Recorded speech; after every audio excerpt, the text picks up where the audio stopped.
Good morning.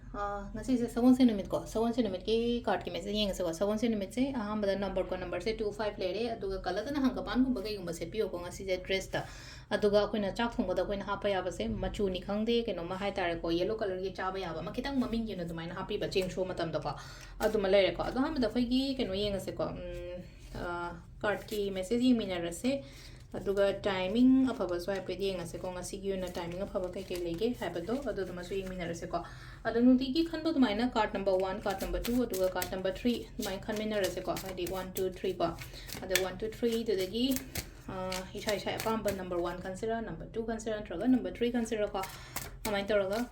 khanminare se ko adu selere ko ahamba ko sisna card number 1 lere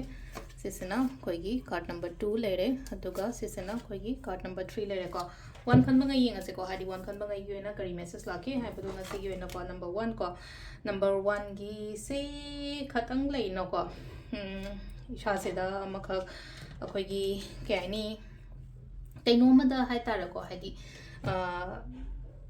addict oibagi type ta dumai lae ko silai se maga phatte ko si jam seng na ha temptation kumba kai gumba lai se ko phatte hai ba ya thadi hadi phatta ba haina kaino to ba pot ama hai tar sum haina bi ama sum kaino thadu ngam da ba ma kak sam na ha da wakan phatta ba dum khal le na khal se du apha ba na te na khoi gi damak ta adu du dum khanjan ba khochan ba hen mani khangde amani khangde adai suppose haras ne ko ai se tum ba khot pa matam da akoi gi theng na hot pa se phatte haras dum adu gi haina bi dum thadok ta bi khot ta bi ko adagi sunle no ko hadi shaw ba khot pa sum hadi engon da phatte hai ba po se thadok bi am seng na haraga di ko number 1 khan bangai yu na haraga di ko number 2 khan bangai gi oina silai se ga aingon da khatang hai tar ko ngasi se sida khoi gi ke haini mingon da guide kumba kai kumba to biga da ban mi oina oi ko ahan gi sign ona su lai ko silai se had nu pa ma ka ma ko chomba khot pa mai toroga hari amna ahan oi bagi sign ma ahan haraga di ko na ahan je koi da lamjing bi ba lam tak bi ba dumai na oina oi ko adu na silai se hadi aina khangba aina ai kenu oiro amai toroga aina mingon da tak bi ba so ai du hadi na traga akoi da mi na guidance kumba pira pok pa du ma sum lai ba ima oi be ba oi be ko silai se number 2 ko number 3 kan bang inga se ko number 3 gi oina silai se ko pau nuai bagum bagai gum bakra la kan ko sida hadi nuai pau se katang leina ko hadi akhoin aingonda khara adum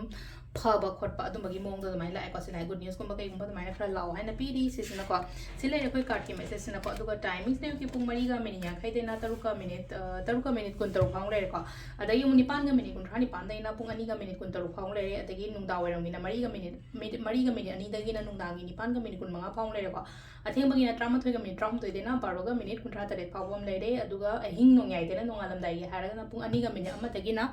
akhoi gi